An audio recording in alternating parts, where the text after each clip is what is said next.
हाँ भाई, कैसे हो आप सभी। जय श्री राम।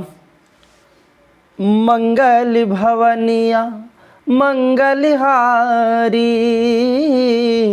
तिराहुत दशरथ अजर बिहारी। राम सिया राम जय जय राम। राम सिया राम जय जय राम। चलिएगा, आज देखिएगा हम पूरा सेट लगाने वाले हैं। तो यदि सेट लगाने से पहले मैं आपको ये बताऊंगा कि एक आदर्श सेट है जिसमें हम केवल एक मॉडल पेपर के अकॉर्डिंग हम देखेंगे कि किस प्रकार का आपका प्रश्न बन सकता है। बाकी हम इम्पोर्टेंट टॉपिक के ऊपर भी हम चर्चा करेंगे। ओके, तो पहले मैं आपसे निवेदन करूंगा कि यदि आपने प्लेलिस्ट पर जाके होम पेज पर जा सकते हैं, या आपको डिस्क्रिप्शन में मिल जाएगा प्लेलिस्ट पर जाके आप सीधे वहाँ पर टोटल वीडियो क्लास 10th लिखा हुआ है। क्या लिखा हुआ है? क्लास 10th के चैप्टर 1 से लेके 13 तक पूरे कंप्लीट ऑब्जेक्टिव वाला सीरीज कंप्लीट कर लो, ताकि आज जो हम प्रश्न करेंगे तो उसमें कम से कम आपको समझ में आए। नहीं तो फिर हाँ हूँ करेंगे भाई, समझ में कम आएगा क्योंकि बीच में से आप आए हैं। करेक्ट। तो यदि आप पहले, मैं आपसे निवेदन करूंगा कि यदि आप चैनल पर नए हैं तो पहले आप वो कर लो, और जो पुराने हैं ऑलरेडी वो तो अपनी सीक्वेंस को जारी रखें। चलेगा। तो भैया 75 नंबर का पेपर है जो कि आप देख पा रहे हैं। ओके, और जिसके बाद ये दिया गया है कि प्रश्न क्रमांक 1 से ये वस्तुनिष्ठ है, और ये 6 से 23 तक विकल्प दिए गए हैं, और ये उनके प्रश्न उनके सम्मुख दिए गए हैं। ओके, चलिएगा शुरू करते हैं हम क्वेश्चनों पर, टाइम ना खराब करते हुए, क्योंकि आपका पेपर है, उन चीज़ों को भी ध्यान रखना है। ओके, देखिएगा, समीकरण निकाय x + 2y, फटाफट बताइएगा जल्दी से यार, मैं नहीं बोलूँगा उसके पहले आपका राइट आंसर आ जाना चाहिए। आपका आ गया होगा, इसका आंसर है कोई हल नहीं। कैसे आएगा, क्या नहीं आएगा, कैसे करना है, तो चैप्टर नंबर 3 आप देख सकते हैं। आपको बता देता हूँ, यहाँ a1/a2 की 1/-3 आ जाएगा, और b1/b2 अर्थात 2/-6, 2 3 6, 1/-3 इज नॉट इक्वल टू 5/1। तो a1/a2 बराबर b1/b2 is not equal to c1/c2 हो तो इसका कोई हल नहीं होगा। ओके, पूरा सॉल्यूशन, बेसिक चीज़ें देखना है तो आप वीडियो पर जाइए और कंप्लीट उसको देखिए। चैप्टर नंबर 3 का है, कौन सा है ये? चैप्टर नंबर 3 लिखते चलिएगा, है ना। चलेगा, आगे देखते हैं क्वेश्चन नंबर 2 कि x² + के x + 5/4 का एक मूल है, तो इसका राइट आंसर -2 है। इसका पूरा सॉल्यूशन है, ये पार्ट 4 का है। काय का है ये? आपका पार्ट 4 का पूरा हल करना पड़ेगा। यहाँ इतना आपके पास समय नहीं है, पहले आप डायरेक्ट करते चले, जिनको आप डायरेक्ट कर सकते हैं। और वहाँ पर भी क्या करेंगे, इसके लिए आप थोड़ा सा जगह छोड़ देना। यदि लग गया अपने को टाइम तो अपन इसको क्वेश्चन को बाद में अपन कर लेंगे, और ताकि आप, नहीं तो पता चले कि आप 1 नंबर के क्वेश्चन में उलझे हुए 5 नंबर का क्वेश्चन छोड़ रहे हैं। तो ये थोड़ा ध्यान रखिएगा इसमें टाइम मैनेजमेंट, क्योंकि 3 घंटे का पेपर है, आपका 2.5 घंटे में पेपर हल हो जाना चाहिए। ओके, 2.5 घंटे के बाद 30 मिनट का जो टाइम बचेगा उसमें आपको कॉपी चेक करना है। क्या करना है? आपकी कॉपी, कौन सा क्वेश्चन बचा है, कौन सा नहीं बचा है। करेक्ट। चलेगा, आप तीसरा क्वेश्चन देखें कि -3 1/2 2 का 11वां पद क्या होगा। 11वां पद का सूत्र है a + 10d। क्या है? a + 10, a का मान कितना? -3 + 10 इंटू d का मान कितना? 5/2। अभी d कहाँ से आया? द्वितीय पद में से प्रथम पद गया, -1/2 + 3, 3 दूनी 6, 6 में से गया 5/2, 2 5 10 और 5 25, 25 में से 3 गया तो 22 इसका राइट आंसर। ऐसे वहाँ करना है आपको। ओके, चलेगा, आगे पूछ रहा है क्वेश्चन नंबर 4 कि -6 8 की दूरी मूल बिंदु है, तो मूल बिंदु में डायरेक्टली जोड़ देते, क्योंकि 0 में से घटे का कोई मतलब नहीं। 6 का वर्ग और 8 का वर्ग 36, 8 का वर्ग 64, 64 और 36 100, रूट को बाहर निकालेंगे 10, इसका राइट आंसर। ऐसे आपको कंप्लीट करना है। चलिएगा, आगे देखते हैं। एक पेड़ की छाया 20√3 है, पेड़ की ऊंचाई 20 है, सूर्य का, ये भी आपका चैप्टर नंबर 9 का है। कहाँ का है? चैप्टर, उसमें मैंने कंप्लीट किया है कि यदि ये पेड़ की छाया है, क्या है? 20√3 और ये ऊंचाई है 20√3, तो tan थीटा बराबर लंब बटे आधार। लंब क्या है? 20, और आधार कितना है? 20/√3, 20 से 20 कैंसिल, 1/√3, 1/√3 किसका मान है भैया? tan 30 की वैल्यू। तो राइट आंसर क्या हो चुका? 30 डिग्री। अगला है आपका 5वां, PO वृत्त का केंद्र है भैया, ये बोल रहा PA बराबर PB। ये PA और ये है आपका PB, P और ये है आपका A और ये है आपका B, परस्पर 80 डिग्री के कोण पर झुके हुए हैं। यहाँ पर 80 डिग्री है, O वृत्त का केंद्र है, O वृत्त का केंद्र। आप जानते हैं जिस पर केंद्र से यदि हम स्पर्श रेखा पर लंब डालें तो यहाँ पर 90 डिग्री का कोण बनता है, तो ये 90 डिग्री हो गया। ठीक है, अब यहाँ पर 90 डिग्री बच गया, यहाँ पर 80 था तो 40-40 हो गया, क्योंकि दोनों स्पर्श रेखा की लंबाई बराबर। अब 40 और 90 हो गए, 90 और 40 कितने हो गए? 130 हो गए। अब भैया आप जानते हैं त्रिभुज के तीनों कोणों का योग 180 होता है, कितना और जोड़ दे कि 180 हो जाए कि सर 50 जोड़ देंगे, तो ये इसका राइट आंसर 50 हो गया। ओके चलेगा, अगला क्वेश्चन ये आ गया आपके 6 नंबर, वहाँ पक गए, थोड़ी देर में लगा, कितना टाइम लगा, 5 मिनट लगा है मुझे बताने में, जिसमें मैंने बात भी की है आपको, तो वहाँ पर आपको 3 मिनट ही लगना चाहिए, ठीक है। चलेगा, आगे देखते हैं हम कि एक्स स्क्वायर ई का विविक्ति कर क्या हो, विविक्ति कर का सूत्र B square minus 4ac, B square कितना है -2 का वर्ग माइनस 4 गुना ए का मान 3, सी का मान 1/3, 3 से 3 कैंसिल, 2 का वर्ग 4, 4 में 4 गया 0, राइट आंसर 0 आ गया। देखो ऐसे करना है वहाँ पर, ऑब्जेक्टिव का मतलब कोई वहाँ स्टेप का नंबर नहीं मिल रहा है, आपको व्यवस्थित आपको अच्छे से लिखना है। ओके चलेगा, समांतर श्रेणी के किसी पद का उनके पूर्ववर्ती पद का अंतर क्या कहलाता है, सार्वंतर, क्या कहलाता है, सार्वंतर। सभी वर्ग होते हैं तो समरूप, क्या होते हैं, समरूप। किसी बिंदु एक्स अक्ष से दूरी वाई अक्ष के निर्देशांक कहलाते हैं, क्या कहलाते हैं, वाई अक्ष के निर्देशांक। वृत्त तथा स्पर्श रेखा के उपनिष्ठ बिंदु को स्पर्श बिंदु कहेंगे कि जिसको वहाँ टच कर रहा है। आर त्रिज्या वाले वृत्त का क्षेत्रफल पाई आर स्क्वायर है। ओके कंप्लीट हो गया 6 नंबर, और भी इतना समय नहीं लगना चाहिए। ओके चलेगा, सही जोड़ी बनाइए। 1 + कोट स्क्वायर थीटा, तो आप जानते हैं कोसेक स्क्वायर थीटा, ये आपका हो गया डी, कौन सा चूका D. Cosec 90 - theta sec theta, क्या जाएगा इसका, sec theta. Sec 90 - theta cosec theta. बेलन का वक्र प्रश्न का सूत्र 2πRh, उधर तो देखना नहीं, जिसके बाद मिलाना है। असंभव घटना की प्रायिकता 0, किसी निश्चित घटना की प्रायिकता 1। अब यहाँ पर ये 2 टॉपिक के वीडियो नहीं बने हैं, तो मैं थोड़ा समझा देता हूँ क्योंकि इस 2 टॉपिक का वीडियो नहीं है। तो प्रायिकता का जो मान होता है, देखिए एक तो 2 घटना होती है प्रायिकता में, एक तो निश्चित घटना और एक अनिश्चित घटना। कौन सी होती है, अनिश्चित घटना। निश्चित घटना का मान 1 होता है, अनिश्चित घटना का मान 0 होता है। निश्चित घटना का मान 1 और अनिश्चित घटना का मान 0 होता है। निश्चित घटना कैसे, जैसे मैंने एक सिक्के को उछाला है, अब सिक्का या तो हेड आएगा टेल आएगा, एक निश्चित घटना है।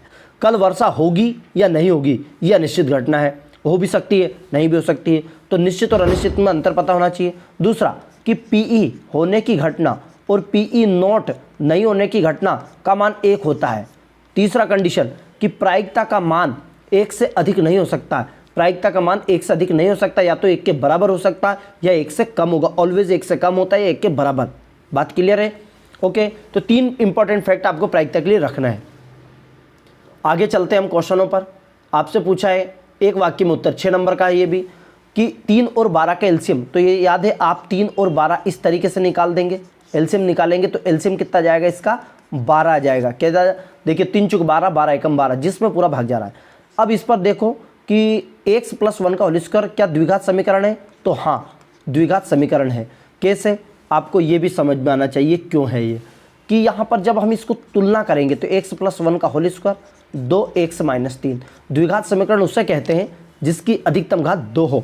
तो x का इधर वर्ग करेंगे तो x² + 1 का स्क्वायर 1 + 2x, इधर गुणा करेंगे तो 2x और 2 × 3 = 6, 2 और 2 ये इधर जाएगा तो कट जाएगा ये 2, 6 और 1 कितना हो जाएगा 7, x² + 7। अर्थात हमें द्विघात समीकरण में केवल ये देखना कि उसकी अधिकतम घात 2 नीचे, बाकी कुछ भी नहीं बचे, पर x की घात 2 बचनी चाहिए, द्विघात समीकरण है, तो ये यस हो गया।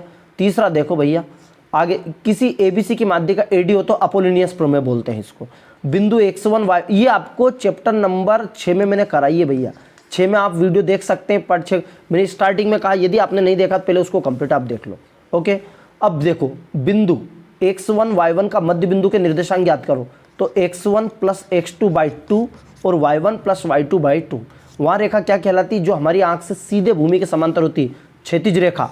1 2 3 4 5 का समांतर माध्य 3, समांतर माध्य उसे कहते हैं सभी को जोड़ के जितनी संख्या उतना भाग लगा दो, तो 5 4 9 3 12 2 14 और 1 15, 15 में 5 का भाग लगा दिया तो 5 × 15 3 इसका राइट आंसर हो गया। चौथा हो गया, सत्य सत्य बताइए, प्रत्येक प्राकृत संख्या पूर्ण संख्या होती है, यस। तो प्राकृत संख्या किसे कहते हैं, जो 1 से शुरू होती है। कहाँ शुरू होती है, जो 1 से। पूर्ण संख्या किसे कहेंगे, जो 0 से शुरू होती है। अब 0 1 2 3 और ये 1 2 3, तो सभी प्राकृत संख्या पूर्णांक है, लेकिन सभी पूर्ण संख्या प्राकृत नहीं है, तो ये आपका सत्य हो गया। घात 2 के घात द्विघात बहुपद, बिल्कुल द्विघात बहुपद। समांतर श्रेणी 10, 5 के बाद अब क्या जाएगा 0, बिल्कुल सही, अगला पद शून्य होगा, बिल्कुल। समकोण त्रिभुज का क्षेत्रफल 1/2 आधार गुणित ऊंचाई है, 1/2 शीर्षलंब, बिल्कुल सत्य है। समरूप वृत्तों का क्षेत्रफल सदैव बराबर नहीं होता है, तो ये लिखा सदैव बराबर होता है क्या, तो ये असत्य है। शंकु का आयतन 1/3 होता है पाई स्क्वायर एच, तो बेलन का है, तो ये भी असत्य है। ये आपका सत्य सत्य क्लियर हो गया। तो यहाँ से समझ में आ जाना चाहिए कि देखो ये कहाँ से आ रहा है, प्राकृत संख्या पहला चैप्टर हो गया संख्या, ये आपका पार्ट 2 हो गया, पार्ट 5 हो गया, पार्ट 6 हो गया, समरूप वृत्त ये पार्ट 6 हो गया आपका, है ना। जिसके बाद शंकु का आयतन 13 हो गया। तो ये टॉपिक माइंड में सेट हो जाने चाहिए कौन से टॉपिक का आ रहा है क्वेश्चन। ओके चलिए भैया अगला क्वेश्चन। अब ये 2-2 नंबर के आ गए। 2-2 नंबर क्वेश्चन नंबर 6 से 17 तक है, यानी कि 12 दूनी 24 क्वेश्चन, 24 नंबर का तो आपका 2-2 नंबर का भी है। 24 नंबर आपने उधर से प्राप्त कर ले, 10-12 क्वेश्चन 17 तक है, 6, 7, 8, 9, 10 अभी गिनेंगे, 6 दूनी 12, 2 आपके कंप्लीट 17 तक आपके क्वेश्चन मतलब 2-2 नंबर का है।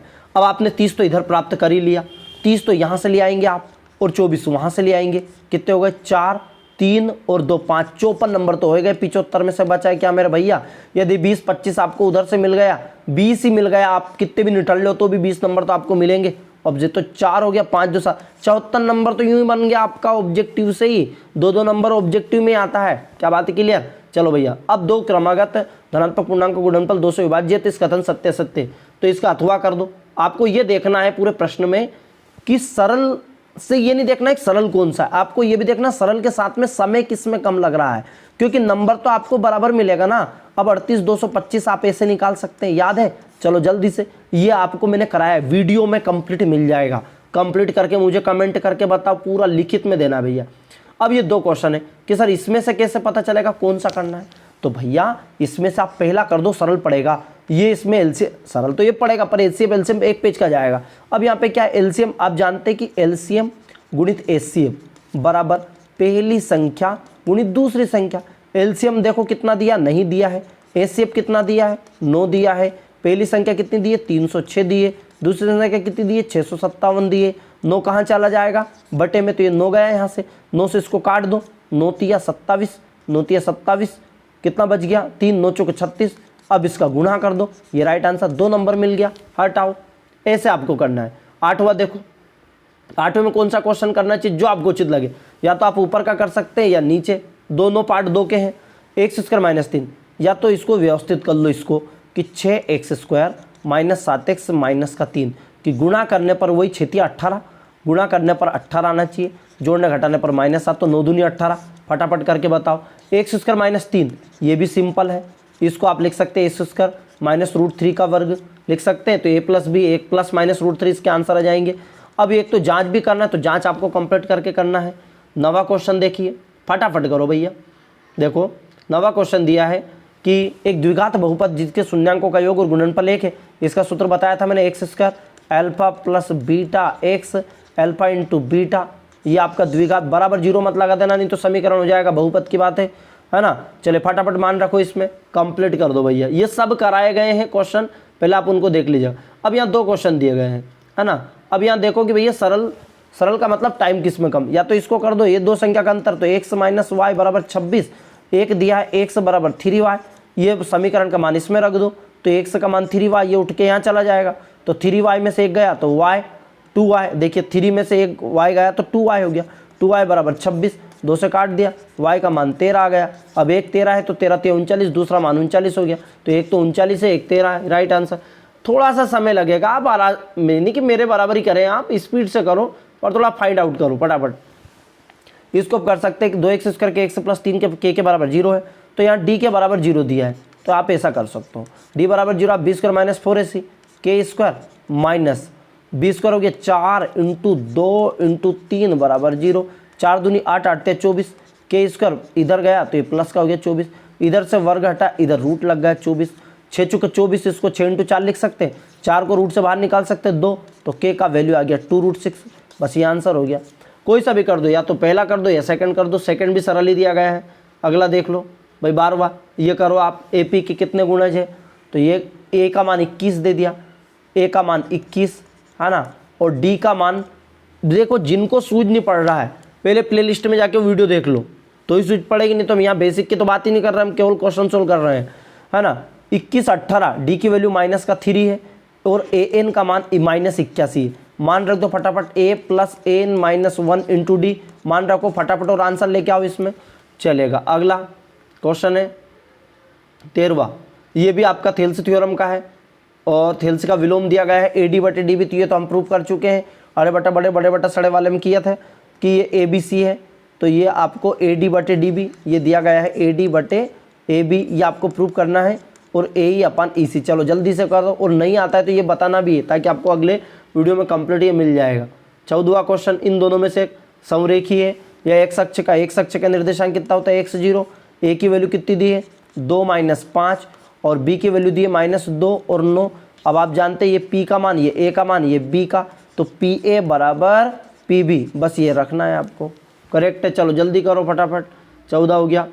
15 यहाँ पर देखो त्रिकोणमिति का क्वेश्चन आ गया, तो अब ये भी सरल है ये भी सरल, पर ये थोड़ा सा केवल मान रखना है। sin 60 का मान √3/2, cos 30 का मान √3/2 है ना, sin 30 का मान 1/2, cos 60 का मान 1/, ऐसे डायरेक्ट याद होना, √3 3/2 दूनी 4, 1/4 हो गया। 4 एलसीएम आ गया, 3 और 1 4, 4 एकम 4, 1 राइट आंसर, ये हो गया आपका कंप्लीट। 15। अब यहाँ 2-2 नंबर का ये अभी चल रहा है, ये भी 2-2 नंबर का, अभी 2-2 नंबर का सीरीज खत्म नहीं हुई है। प्रायिकता जरूर हमने नहीं की, तो इसको थोड़ा समझ लो। अब ये प्रायिकता ना होने की घटना, ये भी सरल है, और होने की ना होने की घटना का मान 1 होता है, ये ना होने की घटना है। PE कितना दिया है 0.06, PE naught is equal to 1, PE naught की वैल्यू चाहिए तो 1 - 0.06, और 0.06 से ध्यान रखना 0.6 नहीं है, तो एक में से जब अपन घटाएंगे तो ऐसे घटाना है, गलती मत कर देना भैया। 0.06 में ये 10 में 6 गए तो ये 4 बज गया, 9 हो गया, 94 0.94, तो राइट इसका आंसर आ गया।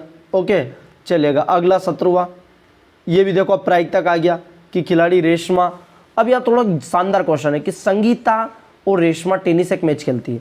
संगीता द्वारा मैच जीतने की प्रायिकता है, संगीता के जीतने की प्रायिकता क्या है, संगीता के जीतने की प्रायिकता 0.62 और ना जीतने की प्रायिकता 1 - 0.62, क्योंकि हम जानते हैं होने की घटना और ना होने की घटना का मान एक होता। आप लिखना अच्छा बढ़ा के PE + PE naught is equal to 1, ऐसा लिख देना।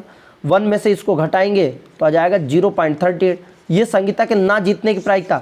और जब तक संगीता नहीं जीतेगी, संगीता जीतेगी जब तक, तो भैया रेशमा जीत ही नहीं सकती। रेशमा कब जीतेगी, जब संगीता हारेगी, तो संगीता के हारने की प्रायिकता 0.38 है, ये इसके आंसर रेशमा की जीतने की प्रायिकता हो गई। चलेगा आगे बात करते हैं। 18, ये क्वेश्चन कर्व दिए हैं, 3-3 नंबर में आगे बड़े क्वेश्चन है, ये आपको करना है, और पार्ट 9 का है, और ये वीडियो में मैंने करा दिया है, एक बार देख लीजिएगा। ये भी 19 का कर दिया है कंप्लीट। ओके चलिएगा आगे देखो 20 का, ये छतरी की ताने पायर स्क्वायर θ/360, 1/8 रख देना, ये छतरी वाला, ये आपका है 1/8 पायर स्क्वायर इंटू ये मान रख देना कि सर 1/8 क्योंकि 8 ताने, 10 होता तो 1/10, 4 होता तो 1/4। आर की वैल्यू रख देना आप 45 डिग्री, बस मान रखो, जल्दी करके दो आंसर। चलेगा, ये थोड़ा सा स्लाइड गलत छप गया था, 21वां क्वेश्चन। ये 22वां देखो, ये भी आपका पार्ट 13 का है, पार्ट 13 में कराया है मैंने ये क्वेश्चन कि ये आपको इस तरीके से शंकु अध्यारोपित है, ये वाला कि अर्धगोले के ऊपर ये अर्धगोला है और इसके ऊपर अध्यारोपित है, ये इस तरीके से अर्धगोला आधा है और ये अध्यारोपित, ये कराए हुए क्वेश्चन है। ठीक है, टोटल ऊंचाई 15.5 है संपूर्ण इसकी। अब ये शंकु की ऊंचाई 12 हो गई है ना, कंप्लीट करके दो। आर का मान 3.5 है, जल्दी करो फटाफट कंप्लीट। ये 23, ये 22-23 क्वेश्चन, भले ये 2 जरूर छूट रहे हैं, क्यों कि अपन ने नहीं किए। आई होप यहाँ तक आपको समझ में आया होगा। कम से कम समय में हमने 18 मिनट में यानी कि इस सेट को लगाया है। इस सेट में क्या लगभग आपको करना है, पर मैंने आपको बताया कि आपको एक्चुअली में करना कैसे प्रश्न है। पहले आपको ऑब्जेक्टिव हल करना है। परीक्षा में क्या करेंगे पहले समझ लो। पहले क्या करेंगे, आप परीक्षा में गए, बिल्कुल गए, पहले आपने ऑब्जेक्टिव को हल किया। किसको किया, ऑब्जेक्टिव को हल किया। अब आपने लिख दिया यहाँ पर उत्तर क्रमांक 1, उत्तर क्रमांक 1 लिख दिया। अब यहाँ पर मान लीजिए आपको आता है पहले का जो भी कुछ लिख दिया हमने, दूसरे का जो कुछ लिख दिया, तीसरे का जो, और फिर एक लाइन खींच दिया 5 के बाद। मान लीजिए पहले जो डायरेक्टली आता है पहले आप उनको कर दो, जो नहीं आता उसके लिए जगह छोड़ दो, बाद में कर लेंगे। फिर 2-2 नंबर में जो स्पीड से आते हैं, जो अच्छे से आते हैं, पहले उनको कर दो। इस तरीके से आप कंप्लीट करो। मतलब आपका 2 घंटा 30 मिनट में आपका हो जाना चाहिए, मात्र 30 मिनट बचने चाहिए, जिसमें जो छूटे हुए थोड़े बहुत क्वेश्चन हम आराम से देख सकें। टाइम को मैनेज करते हुए आपको कंप्लीट करना है। Best of luck for new journey. आगे कंप्लीट कीजिए, तैयारी कीजिए, अच्छे से कीजिए, जानदार कीजिए, बिना तैयारी के जाना नहीं है। तैयारी करोगे तभी मज़ा आएगा पेपर देने में। क्या बात क्लियर? तैयारी होगा, नहीं तो टीप टीपने के भरोसे चल रहे कि बगल वाला के देख ले, वो देख ले, थोड़ा बहुत बता देख ले, बता दे यार भाई। तो ऐसे आपको किसी के सामने नहीं, भगवान ने हाथ दिए मेहनत करने के लिए दिए, इससे मेहनत करो। टीप तो हर कोई सकता है। क्या बात क्लियर है? और टीपने के लिए तो ज़्यादा इंसल्ट सहन करेगी मेरा भाई। वो उसने बता दिया कि मैं नहीं बताऊंगा, फिर कितना इंसल्ट होगा आपका। आपको लगेगा कि चल तेरे को देख लूँगा, तो कब तक देखोगे तुम दूसरों को? ठीक है, इसलिए अपने आप पे भरोसा करो और खुद ये हाथ दिए, इससे तैयारी करो। क्या बात क्लियर? ये घूमने फिरने का समय नहीं है, टाइम है, टाइम से पढ़ाई आप कर लीजिएगा। जय हिंद, जय भारती, वंदे मातरम।